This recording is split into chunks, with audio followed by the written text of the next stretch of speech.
something views is fake. Pushing the global stage. Fake news on the radio. All the hoax, the whole world is just Okay, we are live for the IPS Evening Deprogram for May 7th, 2025. And the mornings are the morning deprograms. This morning we were talking about the Hinton PSYOP, which we'll probably discuss in greater detail this evening. But just to get started here, let's see who's in chat. Looks like Esteban is here. Yeah, Nothing Burgers. The whole, what was it? James O'Keefe Media Group now, OMG. It used to be Project Veritas. Today was a big day. He announced that he's not inclined toward self-harm, and he made it sound like he had a very significant bit of information to share with the world. Alex Jones doubled down on this and insisted this was huge, groundbreaking. World's going to change. And it was something about Prince Andrew being a perv. And I think he's already been convicted. Like, we already know this. It was nothing new. It was a major nothing burger. No new information. And Alex Jones even deleted his tweet about it. So it kind of tells you about how aware they are of that. You know, their audience just isn't happy about this. They wanted some salacious stuff. They wanted names. They wanted outrage. They didn't get the outrage bait they were promised. And it's just short-term clickbait. What's the point? What's the point of clickbaiting people so blatantly? They're going to get burned out, but maybe not. Maybe not. You know, there's this thing called intermittent reinforcement. It works with slot machines, and maybe it works with these types of news outlets where, as long as they reward you intermittently with a win, some vindication, then you'll stay more addicted than if they were consistently serving you what you wanted. They can't give you the prize every time you pull the lever. Otherwise, you won't get addicted. So we could be looking at red pill addicts, and this is the abuse cycle. So the nothing burgers are intentionally put there. Intermittent reinforcement. When was the last time they had something substantive? I can't think of anything. All right, moving on. We'll get to that. We have some more details on that as well. Esteban says there's a trading card idea. Have AI make a place that serves newspapers and news briefs. Well, look, the purpose of the IPS Insider tabloid, which exists, it's underfunded, but that's just something that is a minor roadblock because it's going to go on forever. Like, this thing is easy to do. It's getting easier all the time with my templates and AI. But the Insider tabloid is going to be the sheets, the hot sheets, like in Men in Black. Like, if you want to know what's really going on, you're going to go for what looks like a tabloid to the public. But to those in the know, it's where you get the real information. What's up, P. Trippa, Roxy W, Grant Erickson, Ears Up. And hey, if you want to join in, I'll put the invite link below. But also, if you're averse to that, you just want to call in, I can open phones. I actually have the phones open. So if you know, the number is 505-510-4226. So that's an option as well. I just have to be careful about not getting the number on the screen by accident. And I think I figured it out. I don't want the Men in Black calling your house later. And it's Men in Black where the tabloid is called the hot sheets.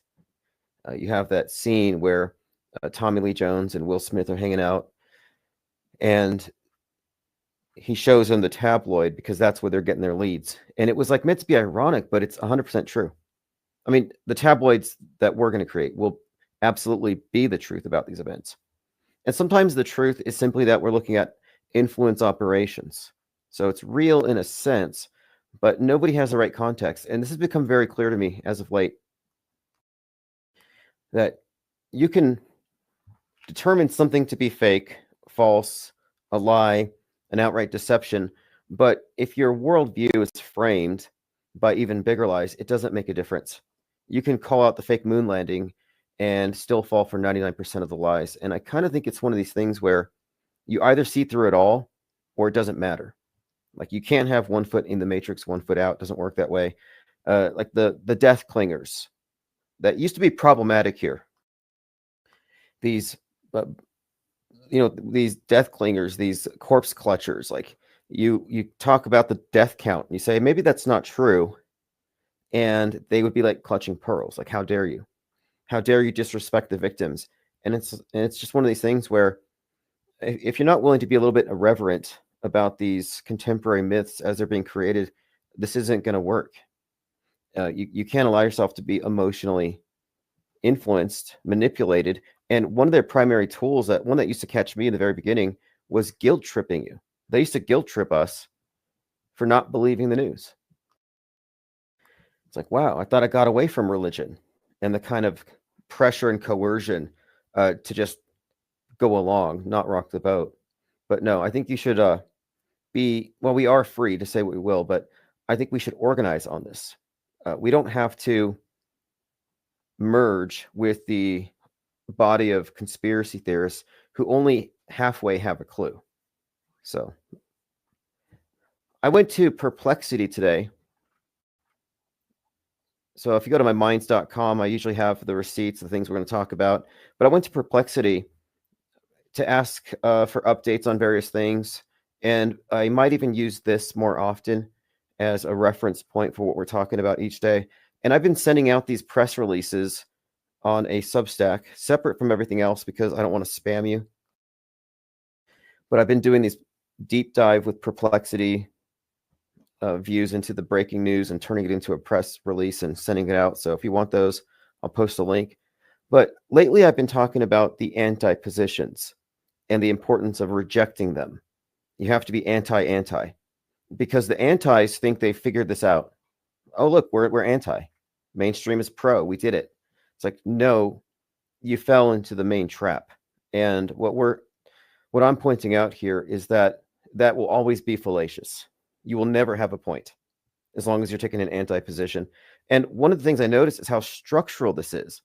And I asked Perplexity AI to look into what I've been talking about. Is there a correlation between the anti-vax position and anti-geoengineering?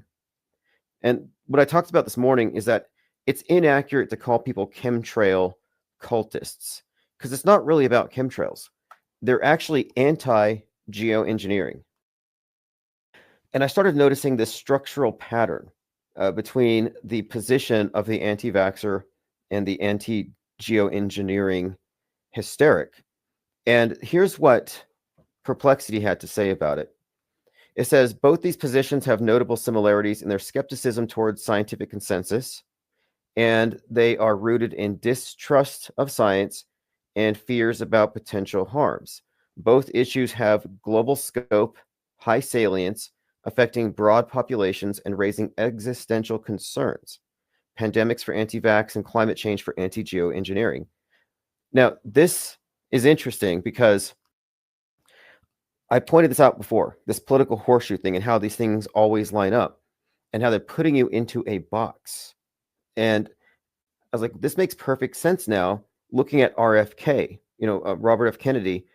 And if you've been following him, he's a leading anti-vax advocate, but lately he's also been saying that chemtrails are real and that DARPA is doing it. And, DARPA, what does it stand for?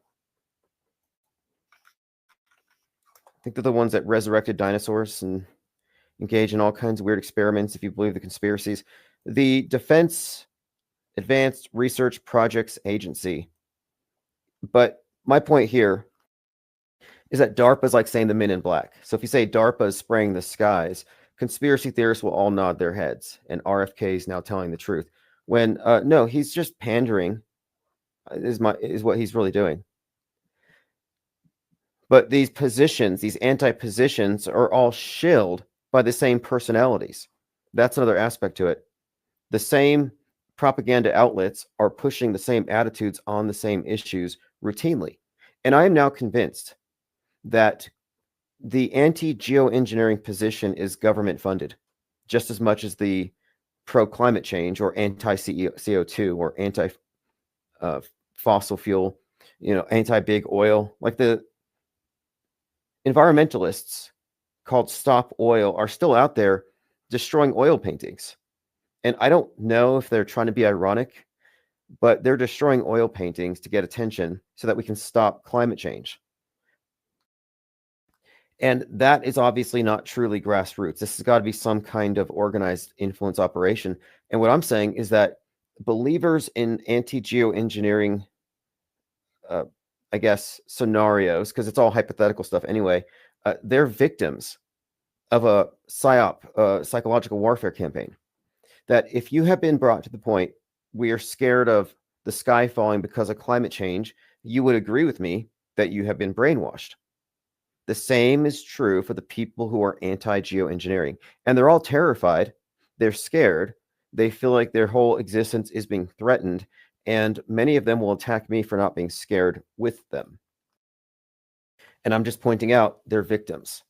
That this is an active measure designed to confuse and discredit and discombobulate anybody who sees through the mainstream propaganda.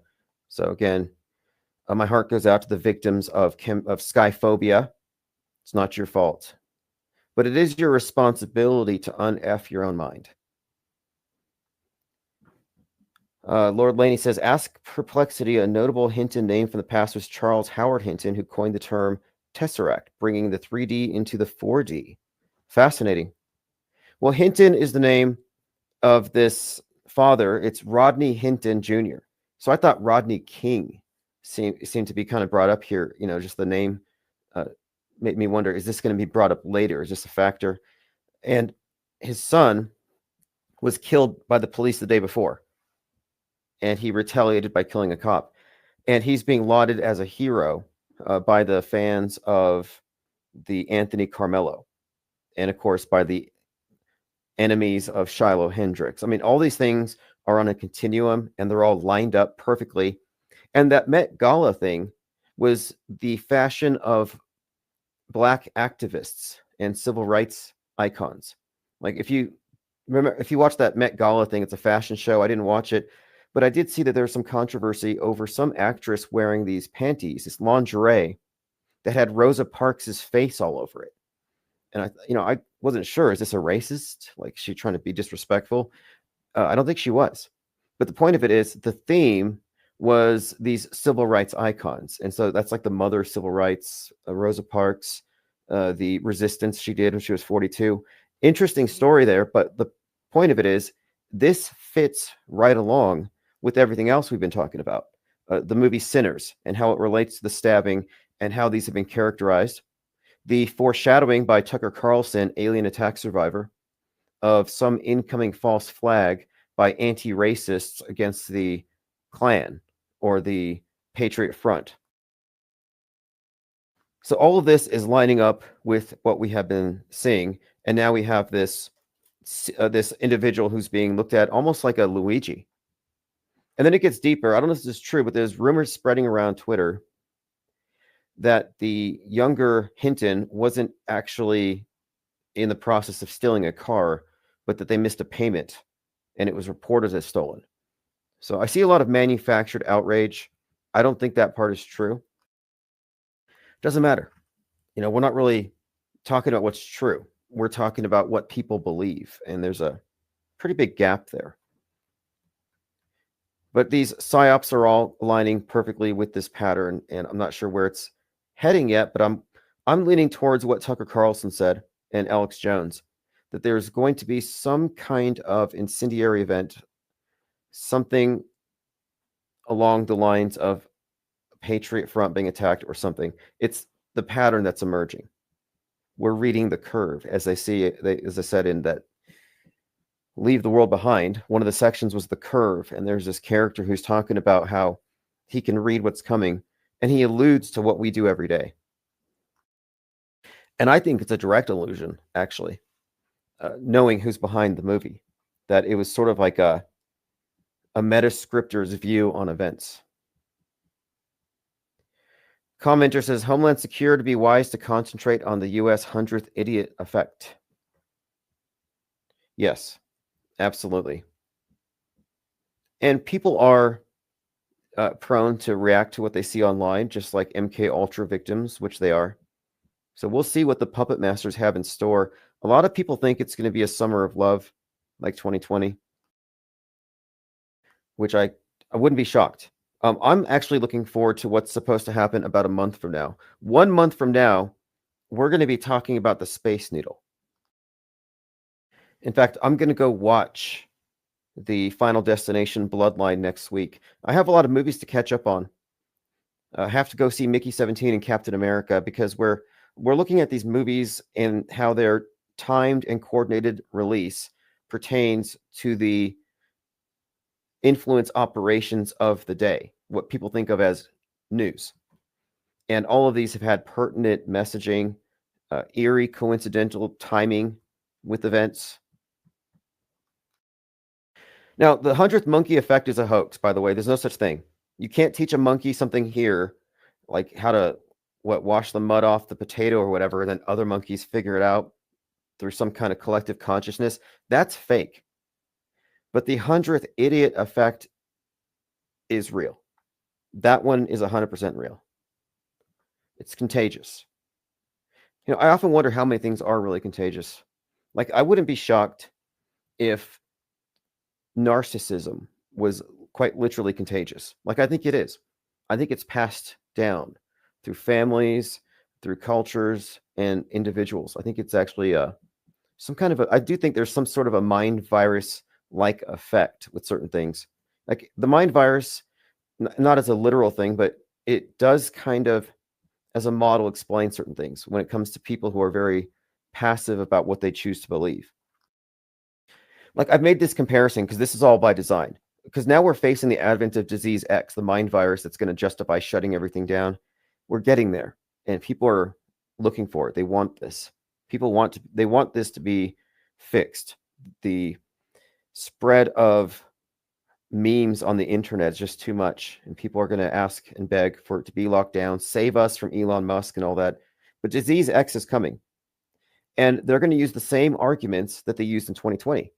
For the, quote, public health, the private citizen must restrain themselves.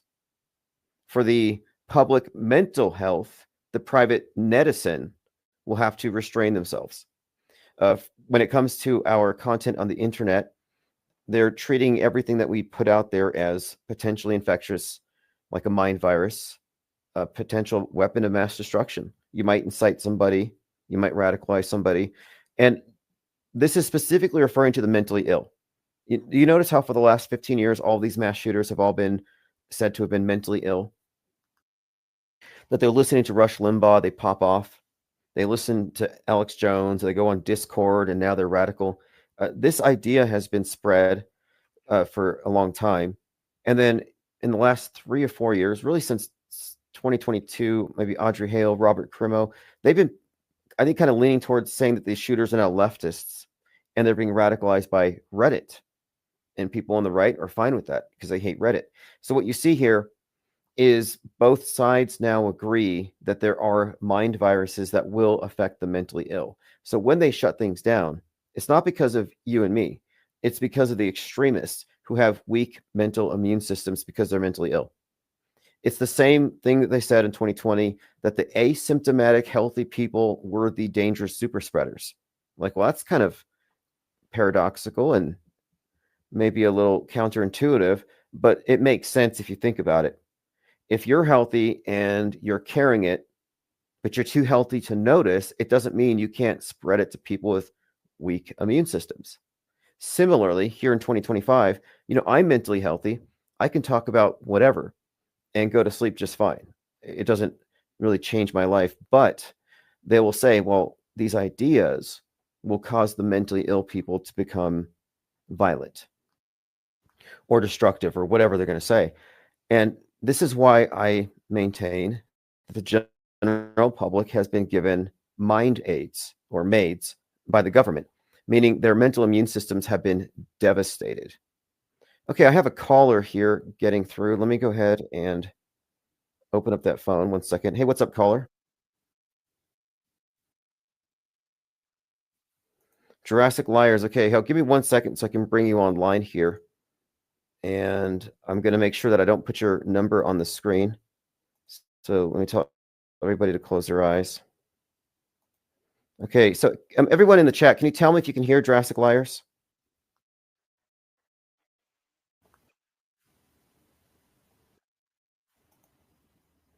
I think they can. Now I think they can. Okay, go ahead. Go ahead. So Jurassic Liars is on the phone. So I heard you talking about this because I was going to talk about it today, but I got sidetracked with this Pope stuff. There's a story out of Ohio because, you know, I told you Trump's going to get his head won on August 4th in Ohio. Right. And my other prediction is June 11th, Washington State, right? So you've been talking about this Ray, whatever. What is the story you're talking about? This Rodney Hinton. Ray, yeah. Do you know who? Do you know that supposedly he killed a police officer? Yeah, the story is his son got killed, and then he retaliates by killing a police officer. Exactly. Yeah. Do you know who the police officer? Who the police officer was? No, no. I heard he was a retired deputy doing traffic work. What was his name? Okay. First of all, let's start with the name because you know the man's son is the host code. His name is Henderson. He's got the son in his name, right? Okay. Henderson. Got it. Right. And guess when he's born? He's born, you know, you would think that since we're talking about Trump getting his head won, it would be Trump's birthday, but he's born on June 11th.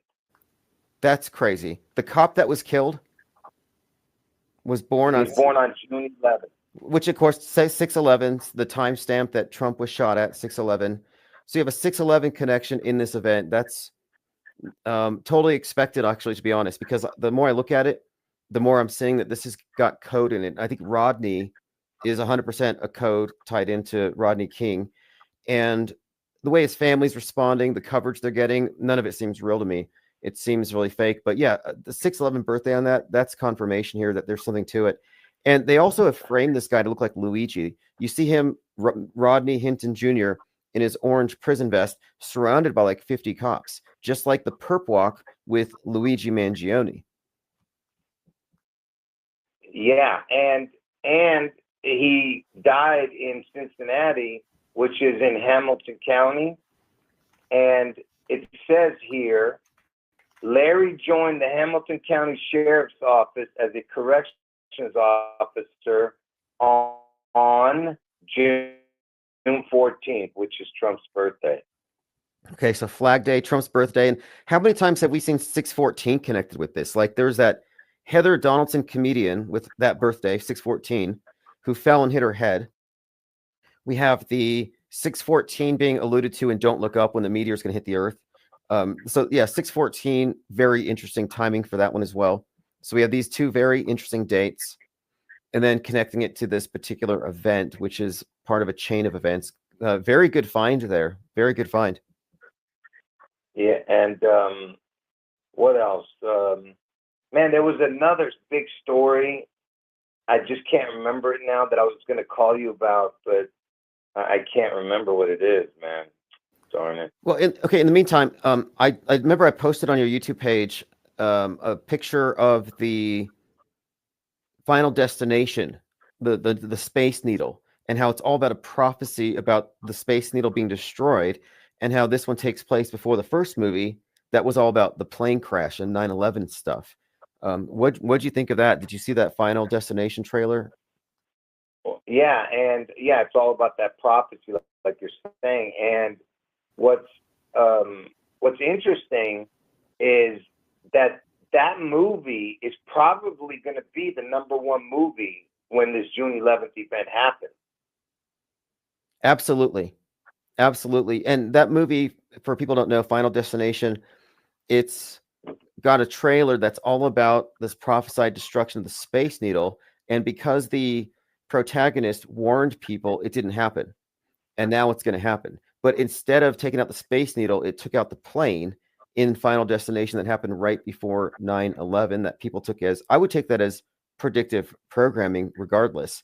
But again, that Final Destination will more than likely be the top movie. And that's going to be in about a week.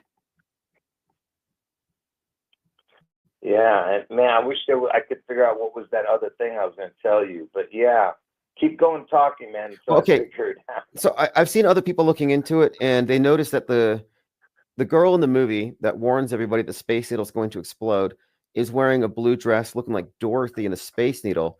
And this person was connecting the Space Needle to the Emerald City. And of course, Seattle being the Emerald City.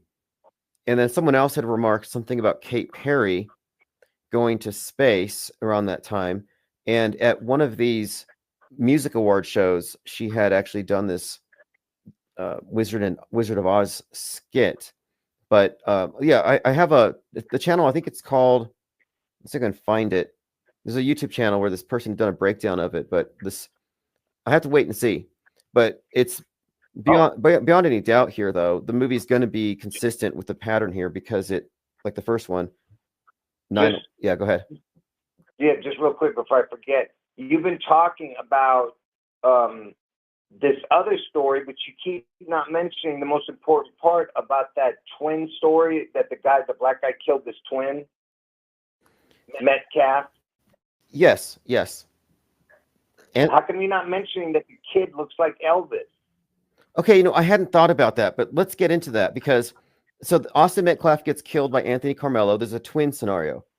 And what struck me as an indicator this was a hoax is that the right-wing agitator trying to start this dialogue between races over this thing is a January 6er. So I'm like, this has got to be a psyop. And then I had just gone to see the movie Sinners, where it has these two twins, and one twin dies in the other's arms, just like what happened at that scene. And the movie had the subtext of racism, where the vampires are all white. And so I saw that movie knowing it was going to connect to all these psyops for the time. But the twin theme was huge. The twins in both these movies. And I keep seeing this twin stuff. Like I mentioned, the Pope at 88 stepping down the same day as Dr. Klaus Schwab at 88. And they're both twins in a number of ways. They're archetypes, head of the Vatican, head of the World Economic Forum. So I'm like, what's with all this twin stuff? And Elvis, of course, for people who don't know, was a twin. His brother's name was what? His unborn? Jesse. Yeah, I mean, the kid looks like Elvis, and the fact that he was an identical twin, the one you're talking about, the Metcalf kid, there's certain picture that looks literally like Elvis as a younger kid. I'm looking at him now on my phone, and I can see which I'm going to do. I'm going to have some people on our Discord combine the two. Interesting comparison. Well, you got to get the right picture. Okay. The one that they were using a lot, that's the one I saw. But if you go to Google, there's a bunch of pictures. Sometimes it doesn't look that, but it's a certain picture. I wish I could show you. I can't show you over the phone. We'll get it. We'll get it. Something else about that story that stood out to me is in the original pictures of him, he was shown with a jersey, on a football jersey, number 33, next to somebody with I think it was there's a 9113 kind of built into it. And so many indicators of this thing being very hoaxy, but the twin thing is what really stood out to me on this whole psyop. And it hadn't really occurred to me that it had an Elvis connection. Yeah, and then there's this that Cynthia Erivo creature, that the one that's going to play Jesus Christ. She's going to play Jesus? Yeah, you know that, right? Remember I think we talked about this about a month ago. Yeah, okay. Wicked. We're talking about Wicked, right? And the Wicked Witch, whose birthday happens to be Elvis's birthday, and you're saying she's going to play Jesus. Right, she played Jesus in the play, right? This Jesus Christ Superstar thing.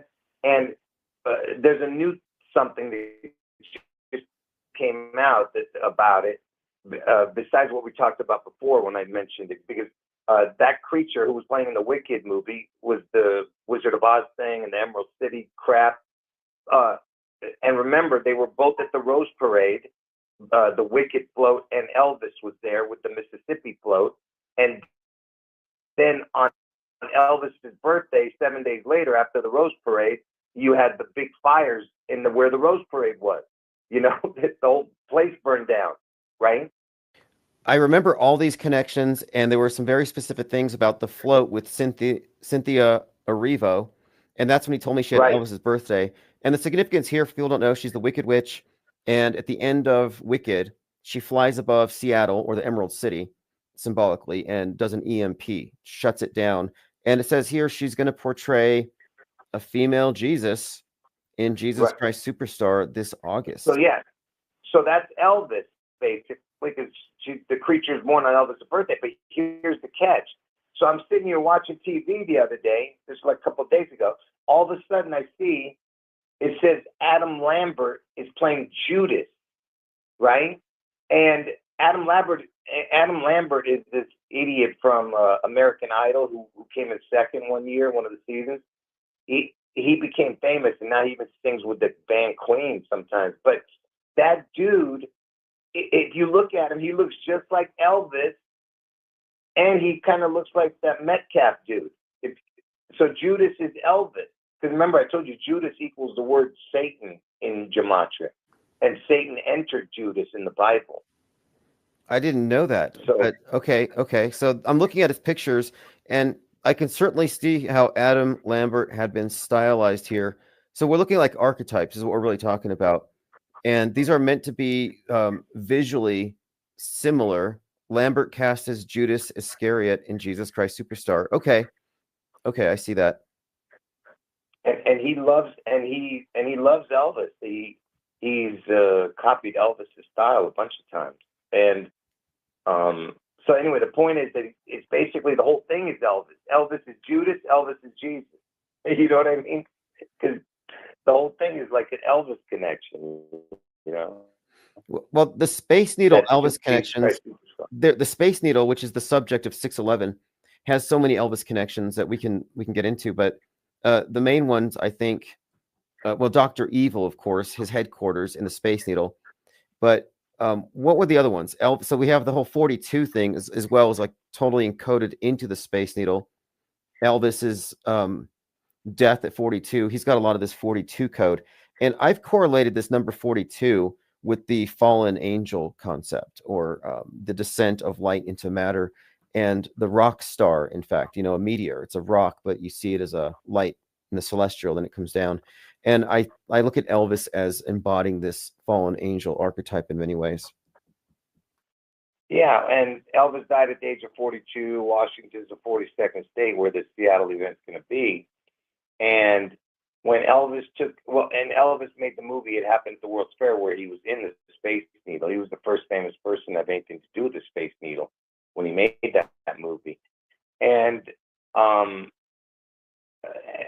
the year Elvis took the polio injection, the needle, he did it on Bill Gates' birthday, which Bill Gates, was born in Seattle, Washington, next to the needle, and he promotes the needle, that Bill Gates.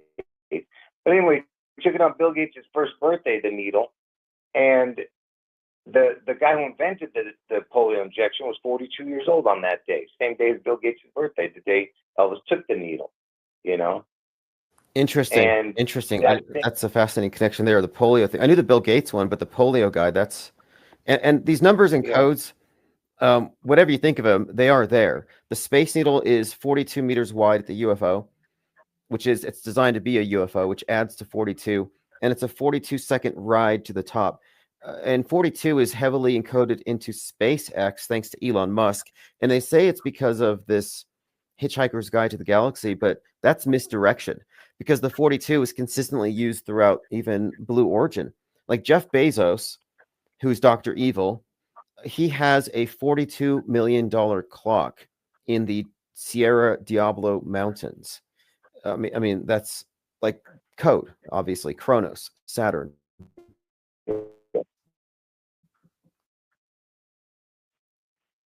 Yeah, and the year Elvis took the needle, a horse in the horse racing won 2 out of the 3 in the Triple Crown, and his name was Needles. The year Elvis took the needle, so the horse that won 2 out of the 3, and 2 out of 3 is 66.6666. It's got a connection to the 666 stuff, but. Well, the needle itself, the obelisk symbol, like the Washington Monument, for example, that it's also been termed Cleopatra's needle. Like that's kind of a phrase that relates to the same structure. And the Space Needle is just a space age obelisk. And Dr. Back Aswards in chat says it looks like a mushroom. I've seen people connect it with the mushroom cloud, like as a symbol. And I kind of think that might be pertinent because everything that I see predictive programming wise correlates to a mushroom cloud in Seattle, high altitude, or however it plays out. How do you think it's going to go down? Well, that's the only thing that I could think of that would change the world. Like I said, it would be a supposed nuke, but of course they just got explosives everywhere across the city, the state, whatever the hell. And of course, Space Needle equals the word fallen angel in gematria, exact same numbers. But that, man, I just forgot what I was going to say. There was somewhere I was going with the Space Needle thing. It opened on 4/21, right? And that's the day the Pope died. Oh, okay. Yeah. Well, in 2019, they put $100 million into it. They called it the Century Project. And I picked up a lot of stuff, predictive programming wise, tying the number 100 into the Space Needle and this whole theme. But when I'm looking at that $100 million, I'm thinking, well, what could that buy in terms of you're getting infrastructure ready for some kind of mass controlled demolition? I mean, look what they did with 9/11 to a number of buildings. So they could, I'm suggesting, do something analogous here in Seattle, and they might have already set it up. Like they might have used the excuse of the Century Project and all these renovations to prepare for whatever they're going to do. And that's what I'm thinking.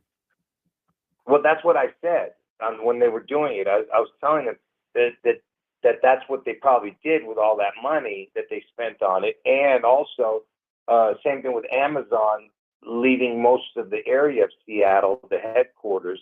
They moved it outside of Seattle, like I don't know exactly where, but they moved it a little bit outside of Seattle or something. But so all that headquarters, who knows if they have explosives planted in all of these buildings that are probably not being used, if you know what I'm saying, or underwater. Exactly. And they did say, and I think this is kind of code too, they said that they relocated 2,800 some Amazon employees, and they said it was because of a crime wave. And I was, at the same time, they were doing simulations for what would happen if there was a nuke off the coast, and they said it would cause a 42-foot tidal wave to hit that area. And so I think they were clearing them in advance of the incoming tidal wave that they're going to create. Well, and the immigration bill was called Title 42. Okay, that's interesting. Yeah, but title, Title, but sounds like tidal wave. You know what I mean? Now, somewhat related, because we've been talking about Emerald City and Wizard of Oz and stuff.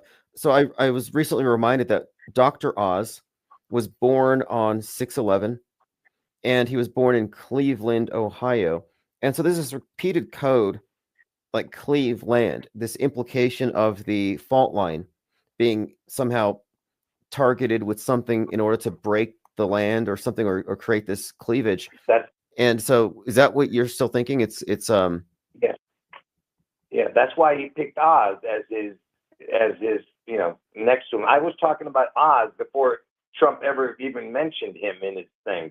And I was telling everyone about Oz, that stupid Dr. Oz being born on June 11th, and him being in Cleveland, Ohio, which is my other prediction, because it's the 216 area code. That's the day Trump gets his head wound on August 4th.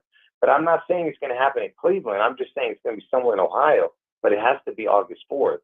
And it's just incredible that he's born on June 11th, which is my other prediction, and he's in the 216 area code he's born. It's beyond ridiculous. And the fact that he picks them, and we're talking about Oz, the Wizard of Oz, and the Emerald City connection, it's too perfect, you know?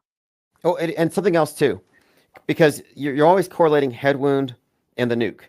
So the East Palestine, Ohio train derailment created that big mushroom cloud that looked like a nuke, and then it was mirrored in that movie White Noise. And White Noise has Adam Driver as the main character. So you have Adam Driver associated with East Palestine, Ohio, and this mushroom cloud. Same actor plays Caesar in Megalopolis, who represents Trump, and he gets the head wound that he survives miraculously. The connection here, though, same actor, two different roles: head wound, nuke. Palestine, Ohio, and Butler, Pennsylvania are 42 miles apart. And this was highlighted last year. They said this was a very significant 42-mile stretch of land for the election. But I remember pointing this out. You have the 42 connection and the reiteration of the head wound being adjacent to the nuke scenario, and the same actor in both of these movies as the protagonist. And what, didn't Caesar have something to do with the date 7/13, the day that Trump got shot? I can't remember now. I'll have to look, because 7/13 is a big deal in terms of like these dates and these events for them. 7/13 was the date of the blackouts in Manhattan in 1977. And then 42 years later, on the same day, from 42nd Street on, this was all in the news, 42,000 people were put in the dark. And they compared it to that. This is the 2019 Manhattan blackout. Right. So I associated 7/13 with these blackouts, and there's a number of events that tie in with that particular date. And in fact, there's a movie called How It Ends, which has some kind of Seattle destruction scenario, released on 7/13.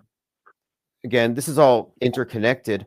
And of course, yeah, go ahead. But so 7/13 and the blackout. time. Mm-hmm. Yeah, and the time, that day that he got shot, which, I mean, supposedly shot, was 6:11 on the clock.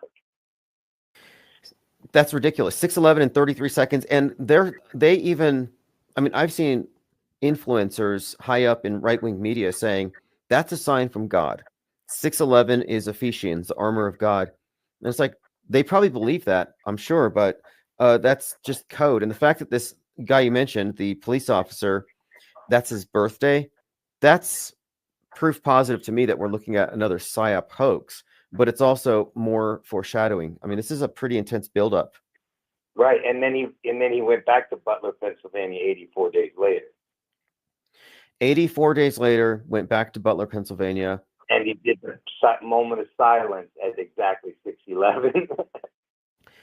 And okay, so before you made some connections between the date, which was like what, October 5th or something, and Elton John, Rocket Man's birthday. And then he shows up there with the other Rocket Man, Elon Musk. But what kind of stood out to me here is that lately Elton John's been in the news because of, I believe, loss of vision in one of his eyes. Yeah, I mean, you know more about that one than I do. I remember that. Yeah. Well, I saw it in here recently, Elton John. I'm seeing pull this up here. But anyway, the point of it is the Rocket Man theme has been, here it is. He lost his vision due to eye infection. It's been in the news lately, like last month. He says it's distressing, talks about a loss of eyesight and all this. So this has been a reoccurring theme as of late.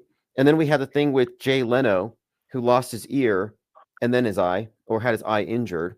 But we've seen examples of these celebrities associated with these events in various ways, and it's like they're reenacting or preparing us for the effects that they're going to have in this upcoming event.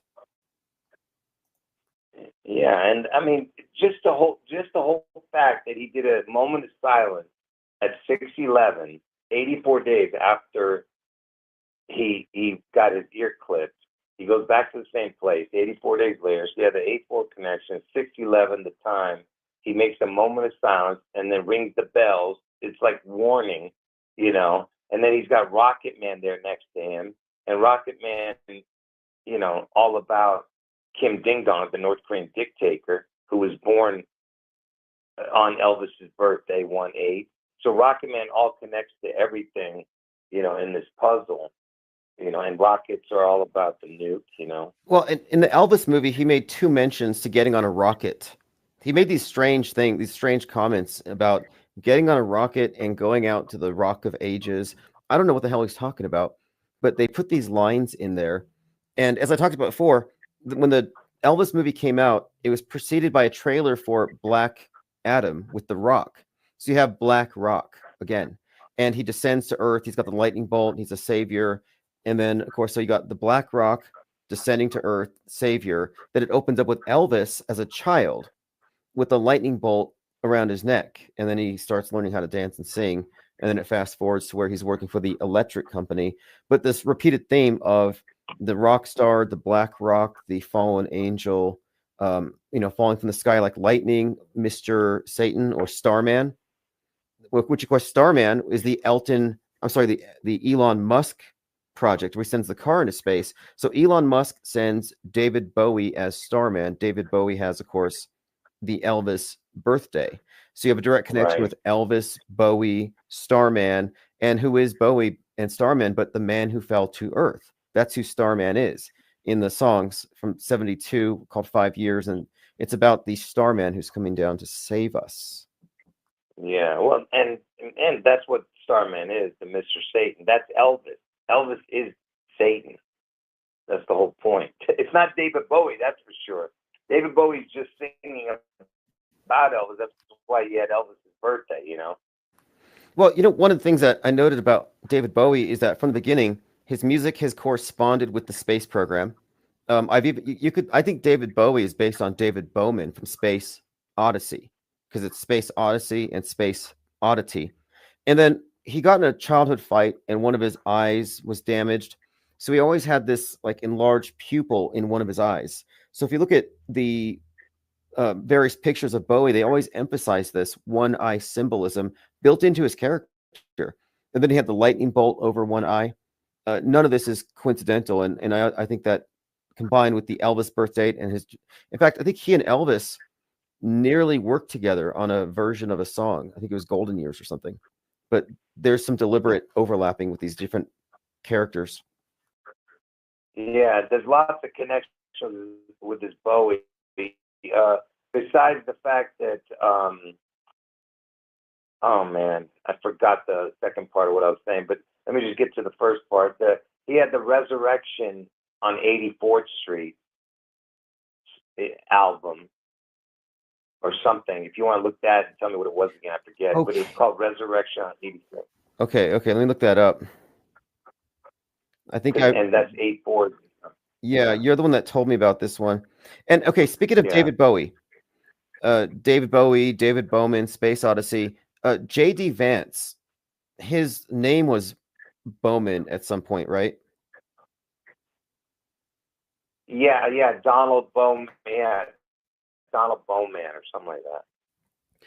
David Bowie, Donald Bowman. Yeah. Resurrection on 84th Street from 1977.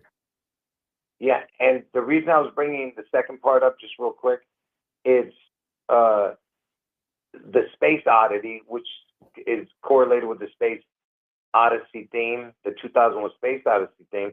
That was Elvis's, going into his concerts when he would come out, he would play the Space Odyssey theme, which is the real name for that is called Sprach Zarathustra, the Space Odyssey theme, the 2001. And he was playing that in the 70s, Elvis, at his concerts. And the writer of that song, Richard Strauss, was born on June 11th. So it's so perfect. And, the whole thing about the Twin Towers was connected to Elvis. Every single thing, Yeah. This is rather incredible how it all does actually align here. And yeah, the fact that he opens up with the Space Odyssey theme and then he plays that CC Rider. There was something else, right. But yeah, my point being too is that like the BBC was playing Space Oddity during Apollo 11, and the first music video ever filmed in space was Space Oddity, performed by Chris Hadfield, the Canadian, on the ISS. And then, of course, when they sent Starman into space, they're playing the song. I don't know what song they were playing on an infinite loop that they sent into space. Maybe it was the song Starman. I have to double check that. Could have been Space Odyssey. I have to check. But my point of it is the space program, Mr. Satan, as you said, and Elvis and Bowie are all connected in this mega ritual about this savior or Satan, depending on how you look at it. Yeah, and Trump used that same theme song, the Sprach Zarathustra, during the eclipse. Remember that? He played that? He played it during the 4/8 the 4-8 eclipse video, right, where he's in front of the sun and it had the crosshairs. Right. Yep. And that's before he was shot. That's before he was shot at. And that was the same time that there was a 4.8 magnitude earthquake that supposedly had an epicenter near Bedminster at his golf course. Yeah, yeah, and it was in the city of White House or something like that. This 4-8 stuff is interesting. Like the episode of The Boys, Assassination Run, that they had to alter because it was so close to the assassination. That was episode 4-8, season 4, episode 8. So I've seen this code consistent. So for Trump to show up back at Butler 84 days later, huge clue. And the New York Post called him Braveheart on their cover that day. Yeah, I have one. He's talking about Alcatraz right now, right? Yes. And you know why he's bringing it up? I heard he watched a movie about it. Well, yeah, but look at when those 3 escaped convicts escaped. Look at the date. Okay, and it was 3 of them, huh? Yeah, the 3 escaped convicts. Because there's a theme here, like the 3 hobos at the JFK assassination. And in the Masonic rite, there's 3 assassins that go after Hiram Abiff, and there's symbolism to it. Okay, 3 guys escaped Alcatraz on 6/11. Fascinating. Yeah, there you go. Wow. Yeah. Okay, I remember watching documentaries on this, but so this is why he brought it up then. He obviously brought it up to allude to this. 6/11. Yeah. Fascinating. Yeah, and yeah, the whole thing of Elvis's head, looking, that piece of Washington State that looks like Elvis's head. Yes, it looks like Elvis looking out to the west. It looks like his face, right? His profile, right?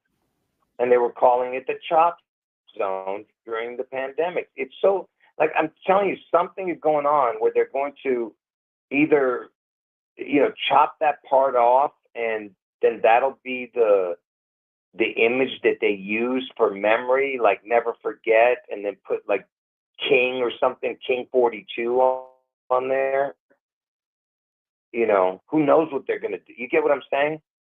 Absolutely. It's close to King County, so it could be like Ground Zero, Seattle, but it tore off like that area, his head or something. I don't know. I'm trying to figure out what would be the what possible damage is going to be done, because it's going to be big, man. This is no joke, man.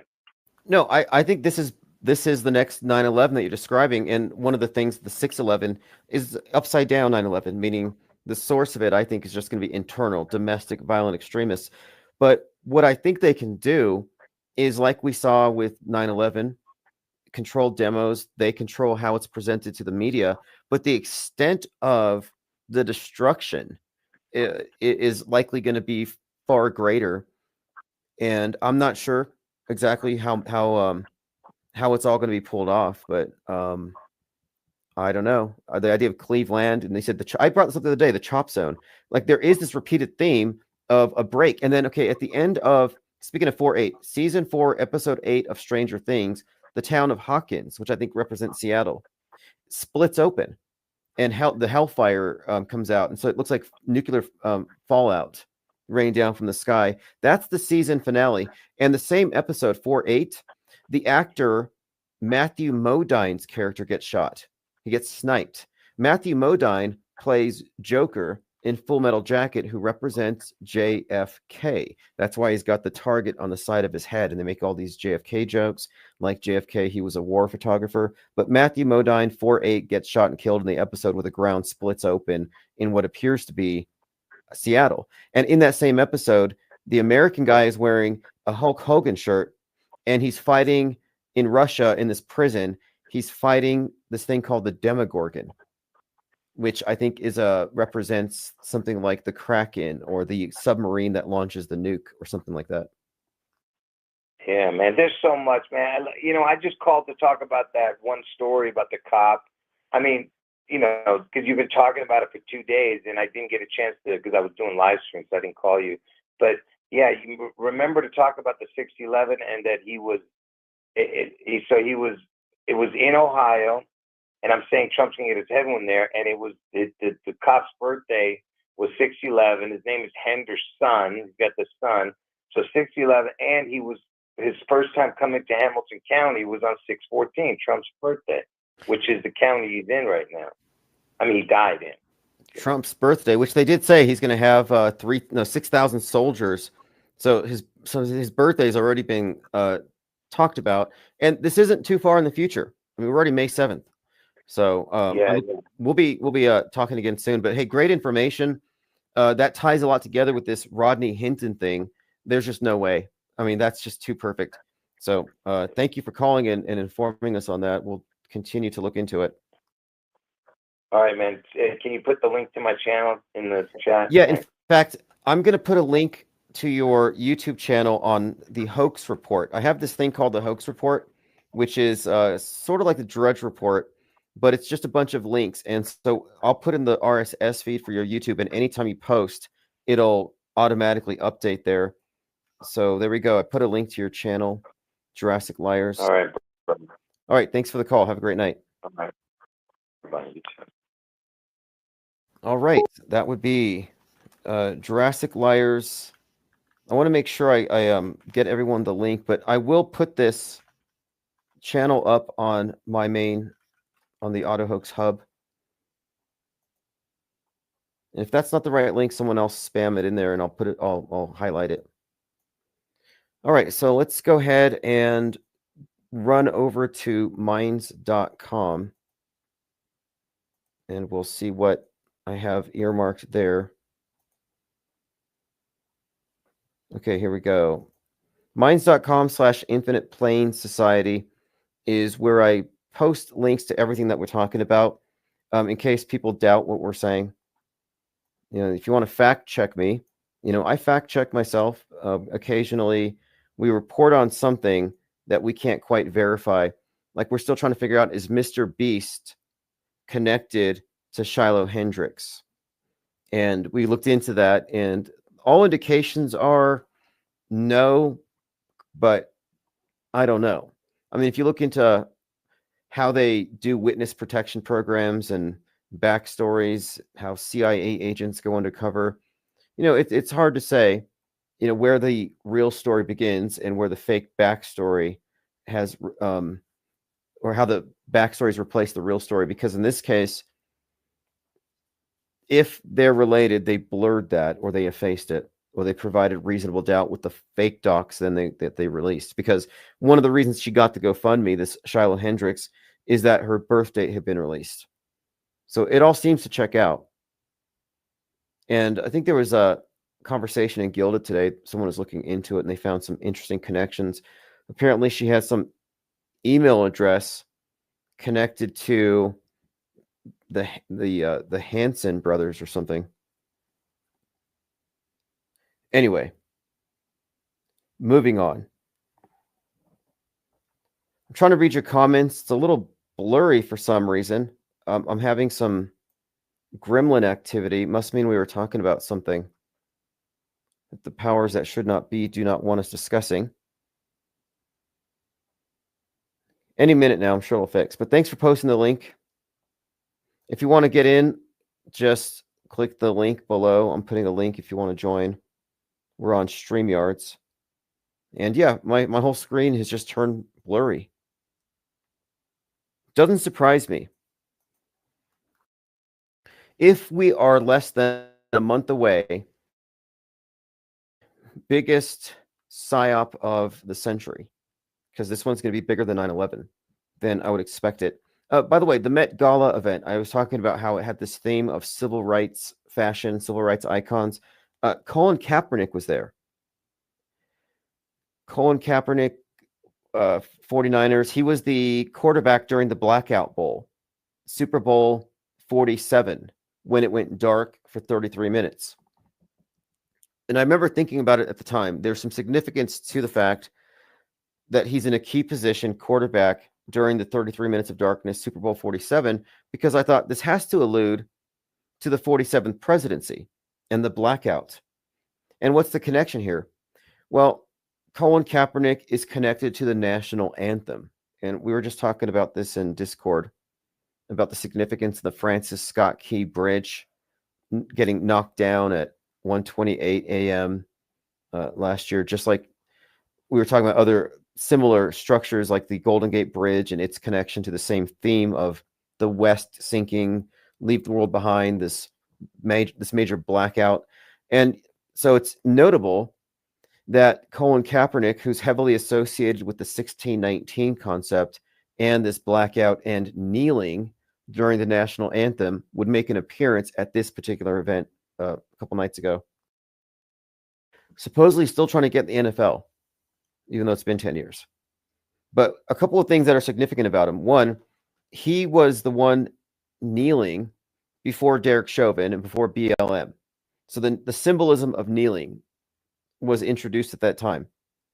Similarly, like with Obama, he's in this dynamic with this Trump versus, the opposition party. So Obama versus Trump, I've typified this as 1619 versus 1776. Well, same thing here. Many think that Colin Kaepernick had been blackballed from the NFL at the behest of Donald Trump, and there may be a connection there. It's kind of in the subtext. But you can look at Kaepernick as representing the 1619 thing, which was encoded into leave the world behind. So there's significance to this particular actor being at this event. Again, a couple days ago, just his symbolism as an antagonist to Trump. And if you don't remember, there's a documentary about him called Colin in Black and White. And it had a montage of all kinds of people burning his jersey. I think some Navy SEALs had some dogs attacking an effigy with a Colin Kaepernick jersey. So there's been this manufactured perhaps, but there's been a lot of outrage directed at this particular individual. So I was like, that's interesting that he shows up because of his association with the Blackout Bowl. Okay, let's move on. Going through the comments. Critterfest Sanctuary says, I listened to you on Spotify a lot. In one program, you had a caller and it hit me. It was Morgan Freeman. Not a joke, but it's really him. I was surprised you didn't catch it. The program was called Nipsey Killer on Court on 510. And that one or the episode before it, at one point, you didn't catch on. He said he's still in LA. I was screaming at my phone trying to tell you, peace. So Critter Sanctuary was trying to get me to notice that Morgan Freeman was calling. That's not really outside the realm of possibility. Some people have suggested that we've had some callers who were maybe curious because we're talking about something that we're not supposed to know about. And at a certain level, these people who are in on it would know what we're talking about and we're not supposed to know. For example, Mark Dice allegedly called in a few times. Of course, he didn't identify himself as Mark Dice. And I went over to his Twitter feed and I sent a picture of him next to Joaquin Phoenix, because the conspiracy theory is that Mark Dice is actually River Phoenix, brother of Joaquin Phoenix. And Mark Dice blocked me on Twitter. And I think that's weird because he has a huge following. I'm not sure if it's 1 million. It's probably a lot. Why would he block me? Just because I suggested that he was Joaquin Phoenix's brother. Like, obviously, that's just crazy talk, right? Or is it? And he never called back after that. Could be a coincidence. Let's see. Someone brought this up yesterday, and I looked at it as truth or bait. I didn't take the bait, but Jake the A-hole did. Michelle Obama was having... she has a media appearance, and she was describing something in a way... It's kind of confusing, her choice of words. But taken out of context, it sounded like she said, as a man, this is how I feel, or this is how it looks. So she was saying something. Here's what she said, quote, that warms my heart, particularly as a black man. So that statement uttered by Michelle Obama has been going viral, and everybody's saying, hey, she admits that she's a man, which doesn't make any sense. It doesn't make any sense at all. That wouldn't be a habitual way of referencing herself if that was the case anyway. But so Jake the A-hole points out Big Mike reveals his secret, and I'm suggesting this is bait. I'm not sure if it's a deliberate psyop. It could be, but if you look at the context, she's talking to Marlon Wayans, and she's saying to him, as a black man, what you did was brave or something. So if you take it out of context, so anyway, fact checkers, community notes have confirmed it was a misleading edit to trick, or rather to spread conspiracy theories about this. And it's been debunked a few times, but I'm just curious now, and this is not a challenge because I actually don't care, but I'm curious if Jake the A-hole will offer a retraction, or if he's going to stick with the story, or if it's somewhere in between. Like maybe this was deliberate, intended to trap people up, but whatever it is, I thought it was bait. That's why I didn't respond to the comments yesterday. I thought, let me wait and see, because we're in the era of deep fakes. I was fooled by a giant clownfish. I was fooled by a Donald Trump video. I get fooled. But it could have been something of a, I don't know. I'm not going to say, maybe it could have been deliberate. I don't know. But she was praising this person, and so it's a context thing. But truth or bait is something that I've been pointing out recently, because we have to be aware of two things. One, it's a form of damage control that's very commonly used. But two, if you do see intentional instances of misinformation meant to lead you away from a conclusion, or perhaps to make it look like you've arrived at the conclusion for the wrong reasons and it discredits you, it kind of proves that you're looking at a conspiracy. I'm not saying this one is, but let's say the Kate Perry rocket launch. She goes to space, comes back down, and all kinds of big channels are saying, oh, it's fake. There's a dummy. Well, that dummy video was from a crash test from 2017. But everybody who ran with that as their smoking gun evidence it was fake have been discredited. So that's the definition of truth or bait. You take the bait, and now, even though you're correct in saying it was fake, your evidence is fallacious and it's not going to work. So it's a clever trick, but what it reveals, because what I've noticed is that instances of truth or bait are released by very big channels. So it's a concerted disinformation operation. The fact they're doing it means they're hiding something. There's no other reason. If whatever they're presenting is real and truthful, why would they need to put misinformation, red herring lines out there just to direct people? They're playing a game here, and they know how people are going to respond to these lies, and they have to get ahead of it. Outer space around Earth is already crowded. Tech firms are racing to pack even more satellites. Thousands of satellites in low Earth orbit could create a doom loop of dangerous debris. Yep, a doom loop of dangerous debris. I kind of missed the ozone layer and global warming. Like this is an existential threat to all of us. Like, you got to put your helmets on, because what this article talks about is essentially what they're calling satellite wars. Satellite wars and the Kessler syndrome, which is what they call it when one satellite hits another satellite, hits another satellite. You have a debris field that locks us down on Earth for the next few generations.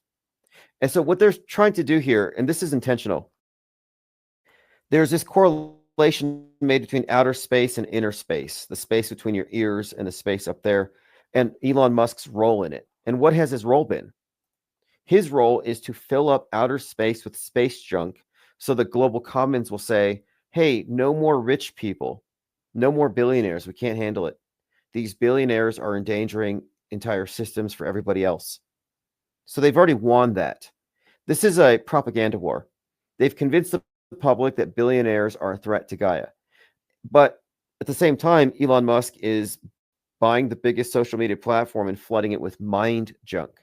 So the correlation between mind junk and space junk is intentional. There's a reason why they have these two things parallel. And I've commented on it before. His space junk became such a problem that the FAA was issuing warnings that certain flight paths could be endangered by it. But this mind junk, space junk thing is because this is Elon Musk's operation. He's a living demonstration of why we can't let too much wealth accumulate in one person's hands, because they could destroy the whole system that, the commons. Cyberspace is a commons. The outer space is a commons. And then, of course, 2020 also made the case that now we live in a global commons. Like I could undercook my bowl of bat soup, get sick, get my neighbor sick, and now everybody's sick. So every individual is a threat to the entire collective of humanity. And Elon Musk exemplifies this.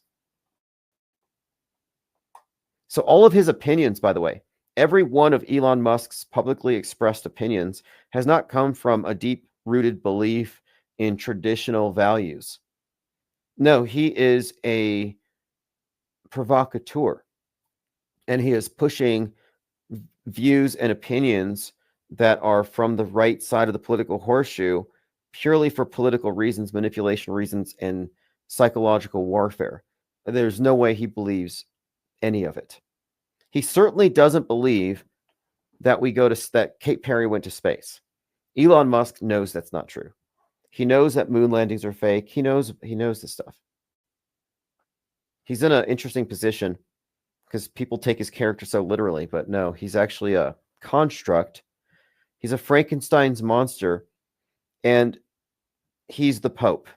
And people are wondering, who's the Pope? Well, who cares about this character in the Vatican sitting in that seat? Because the real Pope right now is Elon Musk. He has been for some time. Pope Elon, as prophesied by Werner von Braun.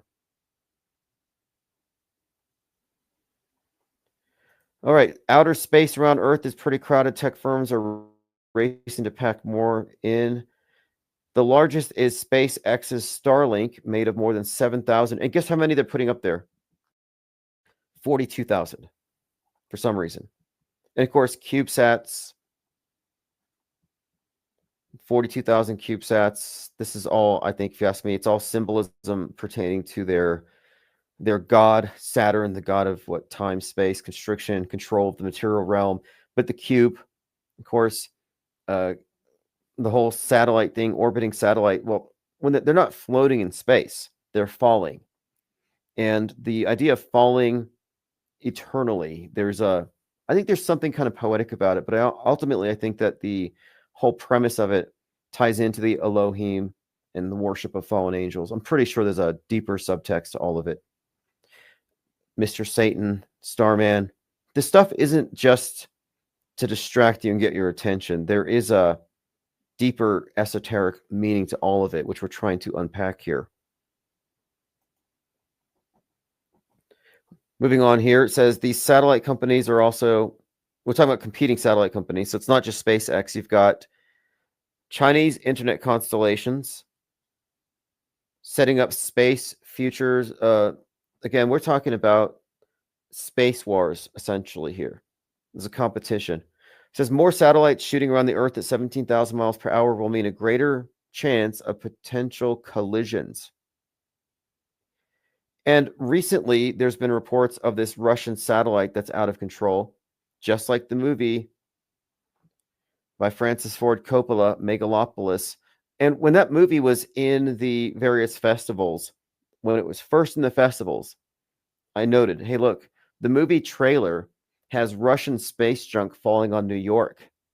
And you got this burning Statue of Liberty, reflecting the fire. It just looks like a scene from the Paris Olympics where they showed this destroyed Statue of Liberty.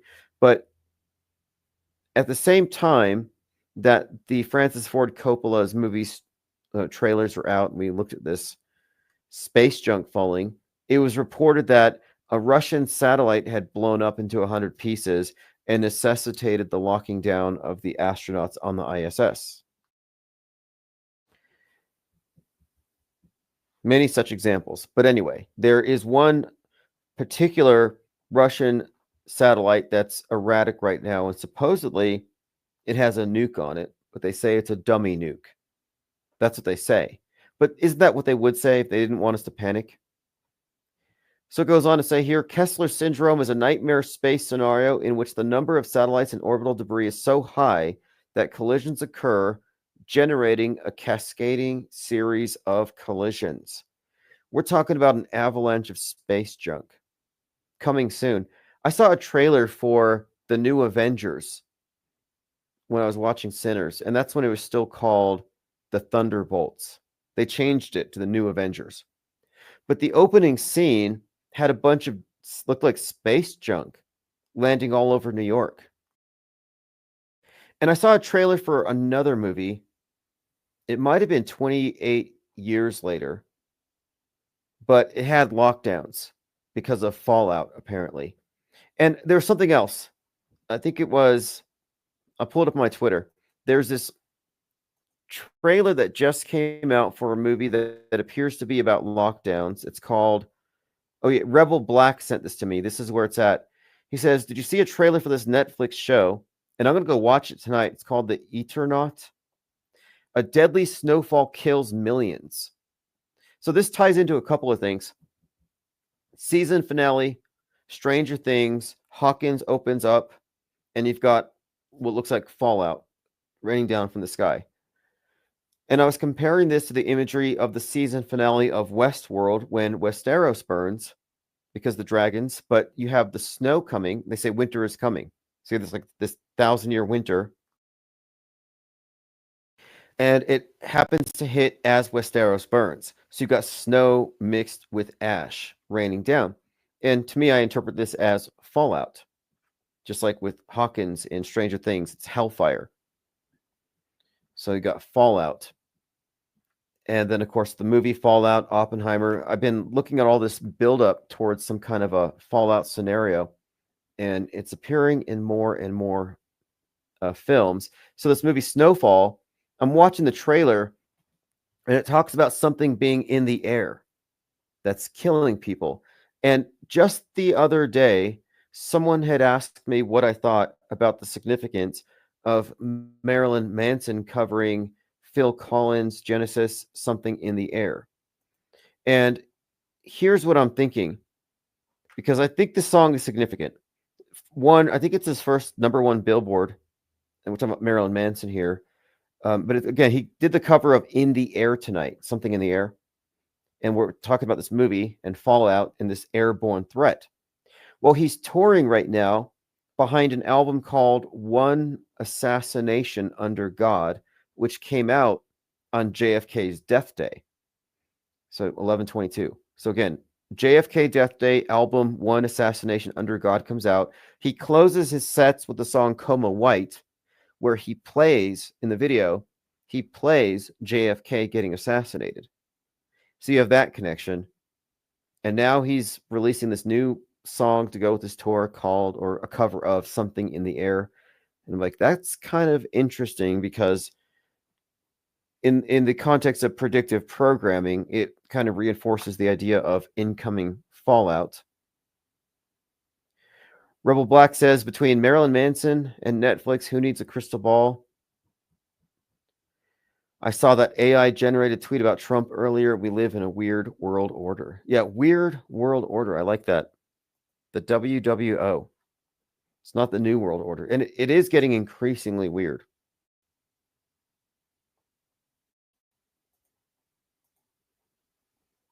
Okay, let's go on. I'm so done with chemtrails.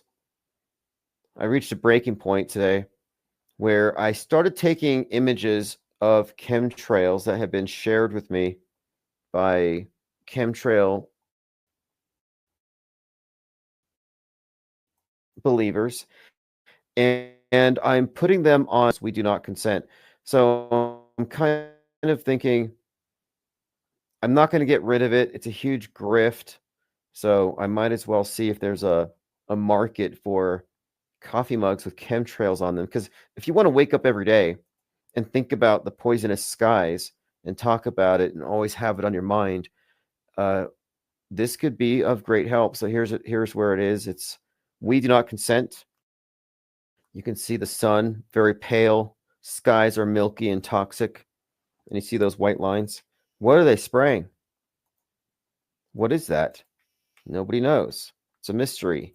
It's the appeal to ignorance fallacy that I find so annoying, where for 10 years straight, these people will go around just after 10 years, it's insane. Like, what is that? I have no clue. But they use their confusion, their alleged confusion, as a way of claiming that it's not known. Like, I can't explain it, therefore it's unknown. Yes, chemtrail enthusiasts, chemtrail proponents, chemtrail fanatics. You got fanatics, proponents, enthusiasts. They're not scientists. You could say believers. I say boofers, chemtrail boofers, chemtrail huffers. Anyway, I'm just pandering to this particular market. We'll see if that goes. And then here's another mug. This one is actually serious. A strange game. The only winning move is not to play. If you want any of these, just let me know, or I'll post a link to them in the notes below. And you can support the channel and have these conversation pieces at your breakfast table. Here's a picture of the nothing burgers that were served by James O'Keefe, as I predicted. I said, I hope you're not hungry tomorrow, because there's going to be some nothing burgers for everyone. And he came out with his breaking news. He's afraid he's going to get killed for it. And it's Prince Andrew's a perv or something. I'm like, okay, how is that relevant or interesting or groundbreaking? I don't know. But I posted this tweet in response to James O'Keefe, and strangely enough, or maybe understandably, it's one of my most popular tweets. 45 people have liked it so far, which is a lot from I don't get that much engagement, but a lot of people are just having this fatigue. And then Alex Jones backed this up, and he's like, yes, James O'Keefe is dropping a bombshell. And there were no bombshells forthcoming, and Alex Jones deleted that tweet like a coward. Yeah, that's a reference from the movie War. That's actually a screen capture from War Games, where he's looking at the computer screen. Pippi says enthusiasts, chemtrail enthusiasts, maybe extremists, because one of them the other night, she said that I was an evil F and that I am poisoning her children. Like, I'm responsible for it. And I want to say, too, if you claim to believe in chemtrails and you know who you are, I don't want you flying. Like, you have no business getting on an airplane unless you're a sadistic psychopath. I don't care what vacation you're going on. You better drive. Because if you're getting in an airplane knowing what you're doing, that's a war crime. That's Geneva Convention stuff. You can't just say you're just following orders. Like, nobody's forcing you onto a plane to commit genocide. So if you believe in chemtrails, stay off the planes. Don't go fly to your chemtrail conference where you're going to sell your chemtrail merch. We'll have you thrown off the planes. You should be on a no-fly list, to be honest. I mean, really, that's such an unhinged thing. You could be a threat to the staff. All right, let's see if we've missed anything else here. Chemtrail Karenism is just off the charts, but my main takeaway here is that it's a controlled opposition movement and that the believers in it are, in fact, victims. So feel sorry for them. They're victims of a mind control campaign. Here's the video I was trying to get to when I was talking to Jurassic Liars, and I'll make sure I put a link to it below. It's a video by a YouTube channel I just started subscribing to, and I think this is one of the best channels I've come across in a long time, because he's not really a truther. He's not an MSM plus conspiracy theorist. He seems pretty objective. It's Calcified Lies. Calcified Lies. And he did this pretty good breakdown of Seattle, the Emerald City, and some fascinating connections between it and Kate Perry, Operation Warp Speed, the Space Needle. Really in depth here. But I'll put a link below so people can look over this channel. Again, it's called Emerald City. And he noticed something here with Dealey Plaza and the path that JFK took and how it creates this trident, which looks very similar to part of the architecture of the World Trade Tower. And the connections between the JFK assassination and 9/11 are worth exploring. I mean, you look at Stanley Kubrick's work. He directed both of these psyops, and it all makes sense. Right before 9/11, one of the more famous examples of predictive programming, and this was talked about recently by Alex Jones and alien attack survivor Tucker Carlson, is that right before 9/11, there was a show from the the X-Files producer, and it was called The Lone Gunman. And the Lone Gunman has a character whose name is an anagram for Lee Harvey Oswald. And the particular episode had planes going towards the Twin Towers as part of a nefarious plot by the government to incite war. So basically, the mainstream alternative conspiracy version of 9/11, the inside job version, was already presented to us on TV right before it happened with specificity. So these connections between these two events are pretty well established, and this is just another one.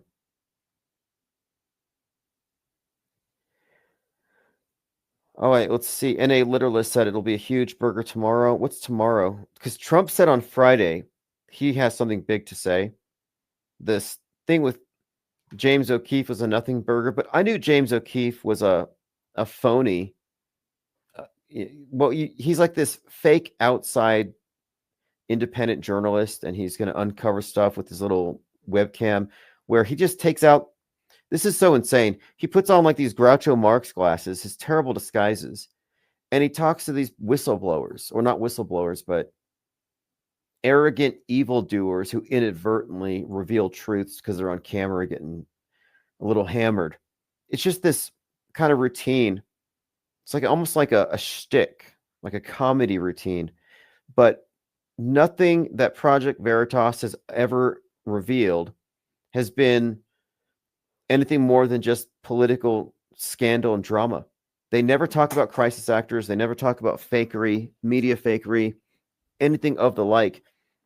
And during 2020, I thought there was a chance, but no.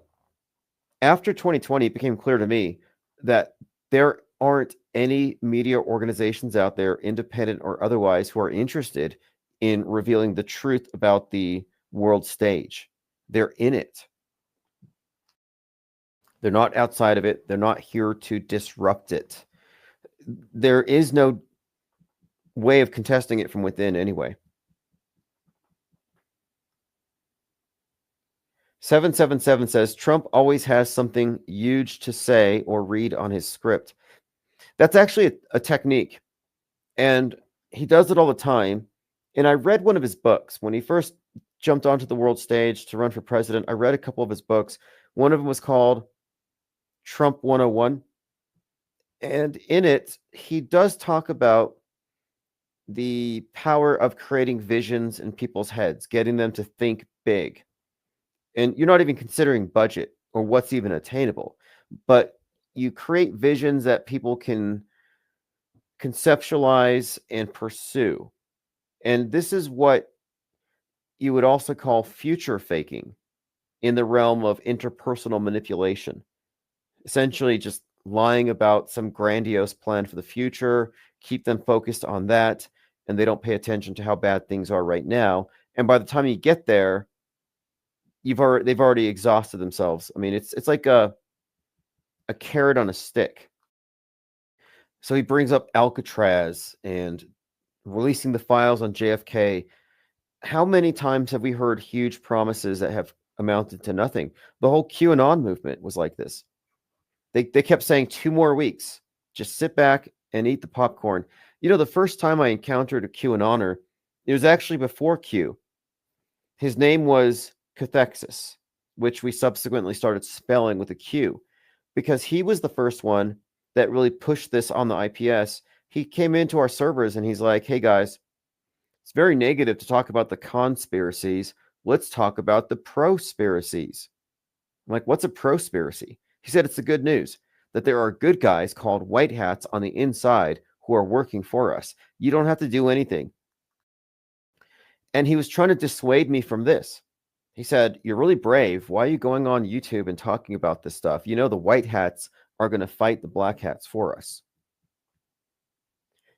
I thought it was risible. Like, there's no way this guy's serious that I should be afraid of talking online, but I should be happy that behind the scenes there's these so-called white hats saving the day.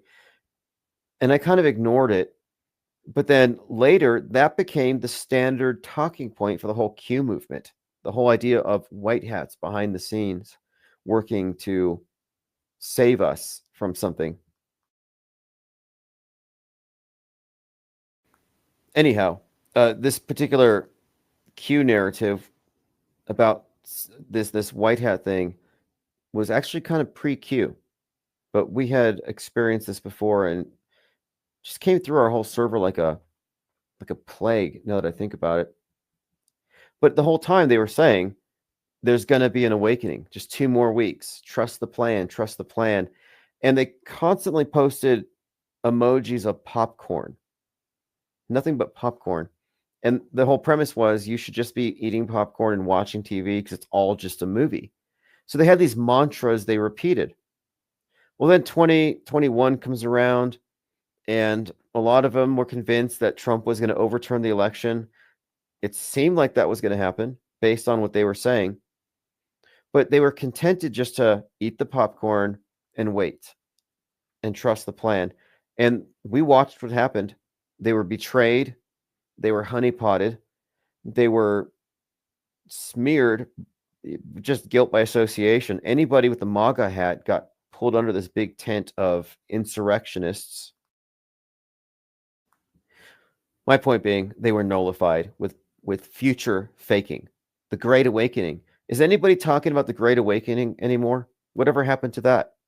Like the biggest promise of all. You know, they were saying that there's going to be a Great Awakening and med beds. Do you remember med beds? They said, oh yeah, you're not going to age anymore. That when Trump defeats the deep state, all of the anti-aging technology is going to be released. Everything can be cured. You just lay in the med bed. And it's like this, it looks like a tanning booth, but it spins. I've seen these things. So I saw a bunch of truthers or QAnoners falling for the promise of medical miracles, life extension, and this magical thing called Nasara Gasara. And they chant this stuff like it's a mantra. It's like, what's Nasara Gasara? I'm sorry, it just sounds so dumb. But they said, this is when the government's going to give you back all the money that they took from you. The same idea that some people think, they say, oh, you know what you can do? You, as a sovereign citizen, can take your social security number to the bank and take out $9 million because you're stock and you can cash in. I'm like, really? And like, yeah, you can do it. Just buy my course for $10 and explains how. I'm like, have you done it? I'm like, no. So you've never claimed your $1 billion from your social security number, and you're trying to advise me to do so. Like I had someone call me a slave and a fake truther because I have a driver's license and a license plate. And I say, aren't you a sovereign citizen? Don't you own yourself, or are you a slave? And I was trying to argue that the license plate is necessary, and my driver's license makes it possible for me to buy certain things that I require. I don't see a problem with it. It's not a huge compromise. Well, the conversation just kind of heated up, and he was saying, well, you've been discredited because you have a driver's license. And I'm like, well, do you have a driver's license? He said, yes. I said, do you have a license plate on your car? He said, yes. So there's that. Cubstar. Oh, wow. There's some interesting stuff here in the Discord server. I'll have to read through some of this. Cupstar says, you talked about Thunderbolts on the stream. The bad guy is called Sentry. He's Marvel's Superman. Lots of sun symbolism attached. He has an alter ego dark side called the Void. He's his own bad guy. They make him look Trumpish in the movie. I knew it. I have to go watch it now. The interesting part about Sentry is the meta backstory. His narrative is that Stan Lee and Kirby invented him in the 60s, but the Sentry made everybody forget and wiped out his own history. They even made a retro-looking comic inserting fake history. He has a power of 1,000 suns, linking him to a nuke. As the Void, he starts to destroy New York, turning people into shadow splats on the ground. The Void spreads out, blacking out all of New York. So this was the trailer I was just talking about with the falling stuff from the sky. And then Copaesthetic says the upcoming Seattle drill, part of the Great Washington Shakeout, is on October 16th at 10:16 a.m. local time. So 10:16 at 10:16, kind of a 116 there. In Gotham, underwater 116. This is an earthquake drill where people will practice their earthquake safety procedures, such as drop, cover, and hold on. The Great Shakeout. So this is like an annual thing. I forgot about this. They do these pretty big mass casualty drills right there at Ground Zero, Seattle. And next to the Space Needle is it used to be called the Experience Music Project. It's something else now, but it used to be called EMP. So you got a statue of Chris Cornell, Black Hole Sun, EMP, Space Needle, and they do earthquake drills. Well, as most of you here know, a drill is really just a dress rehearsal for a psyop. David Polk says, Bondi's never going to blow open the Epstein case. Maybe Epstein is a fake character. Good thinking. I think it's a psyop. It's misdirection. It's misleading. A couple more things before we go here. A sphere fell from the sky. This happened in Brazil, in Buga, Brazil. A mysterious metal sphere fell from the sky in Colombia, Buga, Colombia, rather, baffling experts. So it's in Colombia, and it looks like a soccer ball from space, basically. Locals captured footage of a metallic orb. X-rays are being conducted, and there's a ufologist. Sorry, there's no such thing as ufology. It's not an ology. It's not a rigorous study. It's not a science. It's a superstition. The incident is in Colombia, but something similar happened in Brazil in 2012, where a 50-kilogram metal sphere from orbit crashed.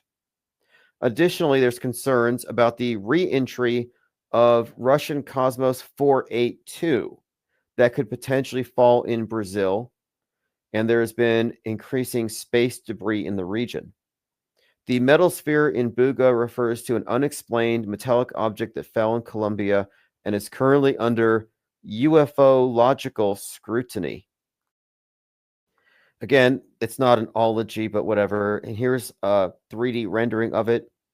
And a lot of people think this is alien stuff. So there's that. We'll continue to follow that. Someone had suggested that the person who was at the Pirates game that fell off the wall was fake and CGI. And that's called auto disbelief. When it's on TV, so you just say it's fake, even though you may not have enough information to rule it out as real. You have to consider all the possible ways of testing the story. Well, there has been a follow-up to it. And he was in critical condition, broke his back and his collarbone, but new footage has emerged. He was jumping and celebrating when he fell. So it seems to be real. I don't think it's fake. I think it's outside the scope of fakeability to fall 20 feet like that in front of an audience. I mean, possibly, but no, I don't think this one is fake. But just a follow-up. And then there's this. If you are not a subscriber to John LeBon, I'll make sure I share a link. He has his clip show Focused. So you know how he does these shows where he takes clips of different podcasts and he talks about it? Well, he's doing this new one where he focuses on one particular podcast. And he talked about the IPS Deprogram from the 25th of last month. We talked about a lot that day. And I think one of the things that he was curious about was my contention that all they did in Antarctica was they burned a straw man. And what I mean by this is that whatever they did, they destroyed the flat earth model as model believers have held on to it.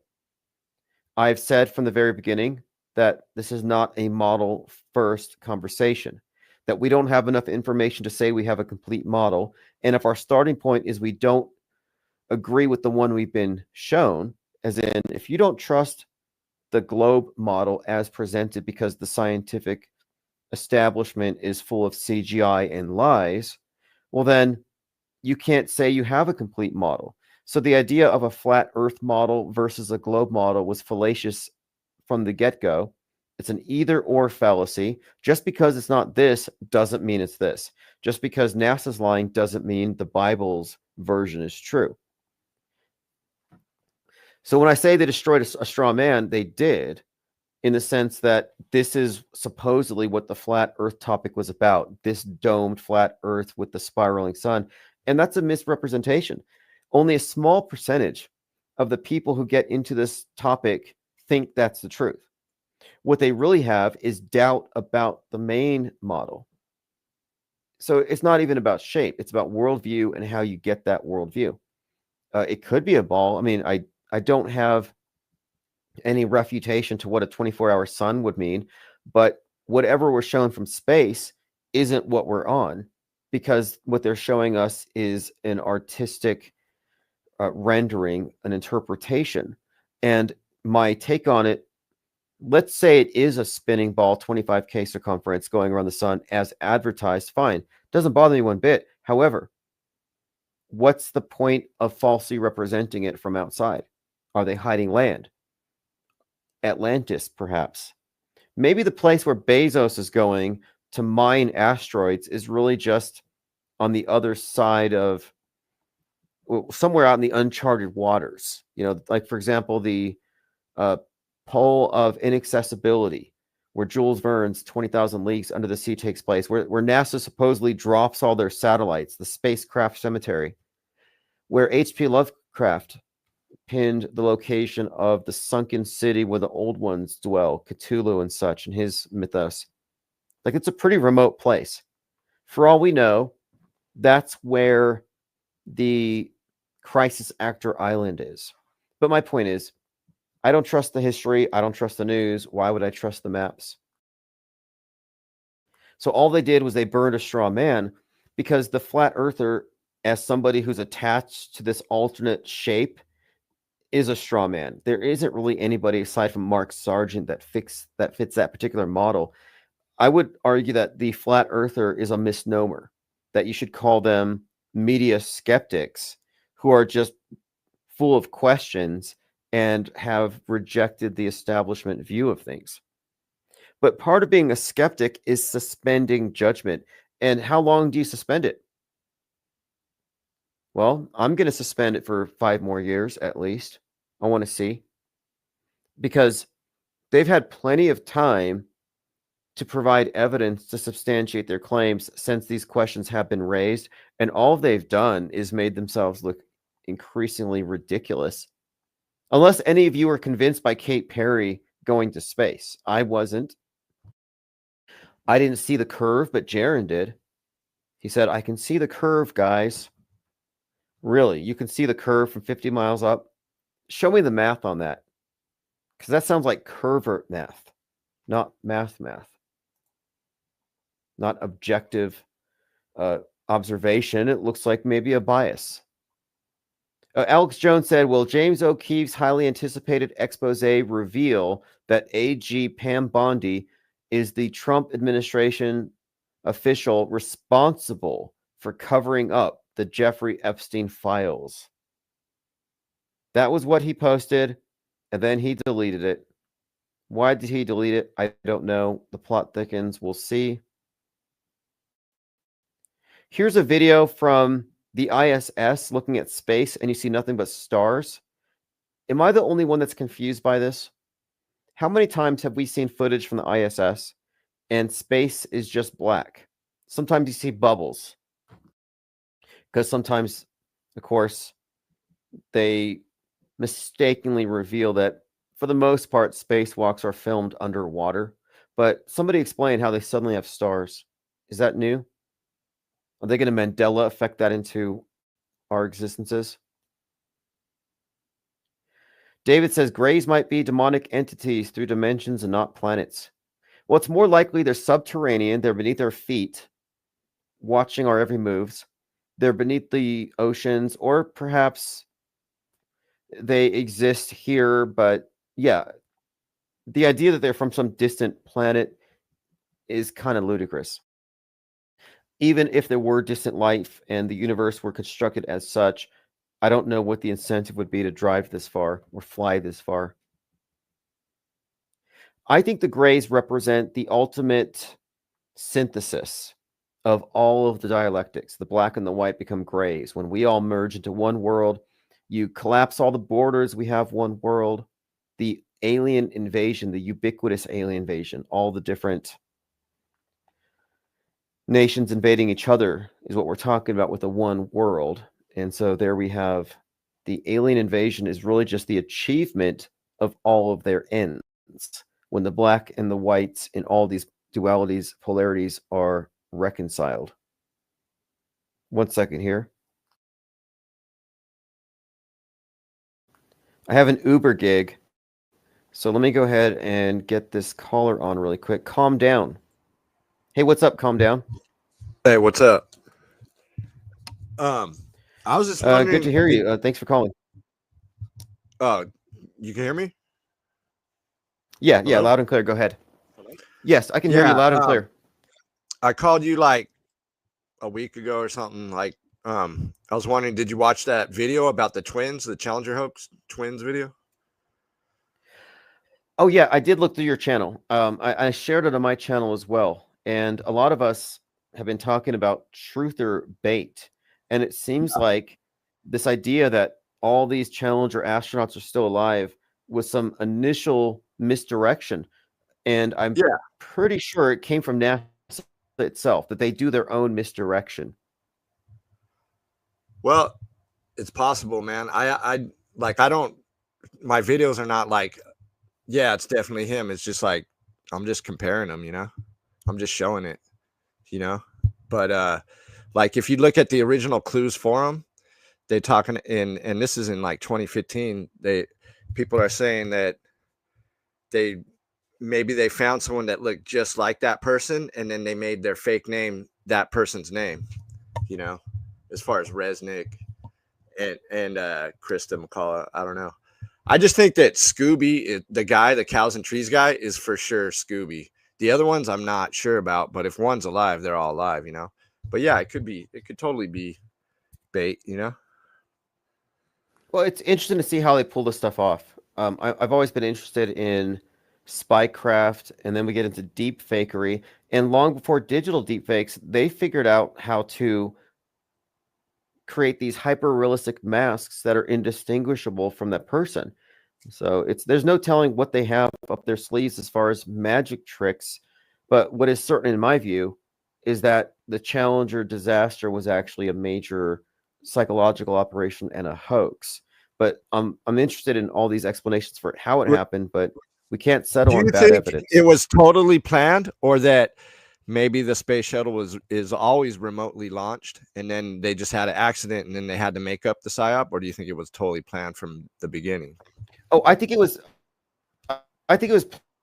planned, and one of the reasons why is if you look at William Cooper's breakdown program, he says that they're conveying to us a story, and the story with these shuttles is a Colombian endeavor to discover Atlantis, and the Challenger will be destroyed. So he says there's this meta story being told to us through the space program, which I think is our journey into becoming a one world. But also the names of the shuttles tell the story. The Colombian endeavor to discover Atlantis, Challenge will be destroyed. It fits this story, and when I look at it from that perspective, and then the timing of it, 1 minute 13 seconds, Columbia explodes, the 113th launch. The correlation between the date of the Challenger explosion and the Apollo 1 disaster, Sir Francis Drake dying. There are so many that I'm like, no, this is a pre-planned, ritualistic aerial immolation sacrifice ritual hoax. Yeah. And also, like, the guy Scooby, right? His son is now head of the Air Force, but he looks nothing like the guy Scooby. But his stepdad, like the so-called widow, remarried like real quick in like a year or a year and a half. Met some dude, married him like a couple months later. But the guy that runs the Air Force looks like his son, not the astronaut that supposedly died. Did you ever look at that? No, I have not, but that's an interesting connection there in itself. And somebody had mentioned the teacher that blew up and how they're like she was randomly picked out of 11,000 entries. And I was like, my explanation was there's no way a random person gets pulled into something like this. That's called a backstory. Yeah. Like everything about the space program is a story. It's one of the best examples of the meta script, where you have a story that they wrote this in advance. From 1969 to this year, we're going to get into orbit. Then we're going to have a space station. Then we're going to go to the moon. But there's been a pattern here. Before every major advance, they have a major tragedy with fire. Apollo 1 precedes going to the moon. Yeah. The Challenger precedes going into the regular orbit with the space station. And I think the next phase is the ISS goes down. Fiery immolation. They've already said they're going to do it exactly as I predicted. It's going to be fiery when Musk pulls it down. And I even said that he was going to be responsible. I put this in a book Metascript in 2020, that Musk was going to be involved with the fiery demolition of the ISS. But after that, we go to Mars. After that, we have our moon base. Yeah, I don't know if you remember or you were alive, but when I was little, the Skylab was falling or something like that. And I was probably like 4 or 5, but that was on the news all the time. And everyone was scared about the Skylab was going to fall anywhere. It could fall anywhere in America and shit. Remember that shit? I don't remember it, but I've looked back. They had space junk helmets in Australia. I remember looking into it for a couple of reasons. I think that it was, and I need to double check it, but I remember looking into the date and the timing of it. What date did Skylab fall? Oh, yeah, Skylab, not Space Lab. Okay, so the date that it fell, this whole crash, was on 7/11, July 11th, 1979, Indian Ocean, Western Australia. And I think it also had some other significant numbers attached to it, like it weighed 42,000 pounds or something. We're always talking about this. Yeah, it was July 11th, 1979. Have you ever seen the NASA film for the Skylab? And it has all this stuff about gyroscopes in it. It's really bad. It's a really bad movie. I'll probably have to watch it. Some movies are so bad that I call them bad good. So it's like, yeah, you have to watch it. It's that bad. Hey, but okay. You were talking about Q, and what I remember, the first person to hype it up was Tracy Beans, and then DeFango, and then LTV, and then just a bunch of other channels hyped out all that shit up. And like most of those channels have all disappeared off of YouTube. They're like on BitChute or something. Oh, like Lift the Veil. Talk to Isaac Cappy before Isaac Cappy fake died. And all these individuals, in my opinion, are operatives, agents, propaganda mules. I don't trust any of them. And they're all false flaggers. They think everything's real. 1 foot in the matrix, 1 foot out. LTV and Jaren, they started Midnight in the Desert, like Art Bell's old thing. They tried to do that, but I think it failed. But maybe it's still going on. I don't know. No, I was the program manager at the time, and we were paying Jaren $200 a night to be the board for Lift the Veil. And one of the nights I was on a group call, and Jared and I ended up talking, and he spent like an hour angrily whining at me for not believing that he saw the ISS, for claiming that he faked his transits. He can't get over that. But it was in fact hosted by Lift the Veil for a little while, and he I'm not sure what he. Oh, you know what he did? Lift the Veil is he saw how our business operated, and he decided to do his own thing. He kind of tried to copy it. So he and his girlfriend or something made a website, had some merch, and then disappeared after that. I always thought that dude was a plant. I mean, he promoted Pizzagate real heavy, and then QAnon. And Well, I think also he was from Hollywood. Yes, You know? He was QAnon, Pizzagate, and he was in a John Waters movie. Yeah. So yeah, you got the Hollywood connection. So yeah, I found all that to be very questionable. And for the Dark Matter, Midnight in the Desert, formerly Art Bell, it was just a hive of CIA agents, in my opinion, or feds or something. And I speak from experience. The people I'm talking to or was talking to, very questionable. And what I think they did is they gate kept alternative thought through the AM radio, and then the same agents went straight over to YouTube. And there's a lot of fascinating overlap between these different characters that I could get into. AM radio but to YouTube. Yeah, it just to me looks like an intelligent thought. Yeah. Yep. And at the very forefront of that was Art Bell, who went to digital after leaving AM. And I look at all the people that he interviewed and how it was gate kept. And I talked to one of the primary gatekeepers, who was the guy who worked for Clark Gable's grandson. Kind of like, and he also worked on the TV show Cheaters with Alex Stein. And he and Alex Stein both told me that everything on TV is fake. Alex, because I signed an NDA. So Alex Stein was part of the PSYOP entertainment complex before he got into the whole flat earth thing with Deep Inside the Rabbit Hole and Jeremy. Yeah, that dude just showed up out of nowhere, and all of a sudden he has a bunch of followers, and he's just totally, who is this guy? Life. Yeah, but this has been a great call. Weird. Appreciate the information. And share your channel. I'll link it again. Challenger hoax.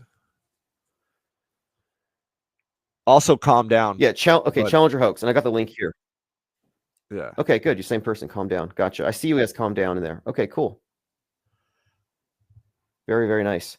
Well, hey, again, thanks for the call. Call back anytime. Great information. Good channel. I'll review your latest videos and call back anytime. All right, later, dude. All right, everyone. That's Challenger hoax. I do have to exit here. I have a appointment I'm a little bit late to. No big deal. But thanks for hanging out. Appreciate all of the comments as usual. So Drastic Liars called in some interesting intel regarding the Rodney Hinton Jr. hoax. Again, this is the one whose 18-year-old son was killed by the police, and as a seeming retaliatory act, he ran over a cop. So I read about this, and I was like, okay, this is probably fake based on the circumstances and how it's being presented. But JL calls in to let us know that, in fact, the cop who was killed was born on 6/11 and got started at that time, 6/14. Fascinating connections. My computer's crashing, so I'm just going to have to shut it off. It's crashing in a very strange way. It's been happening since JL called. It's so blurry, I can't even see the screen. So I'm not even sure how to end this stream, to be quite honest. So not sure. I guess I'm going to just turn the computer off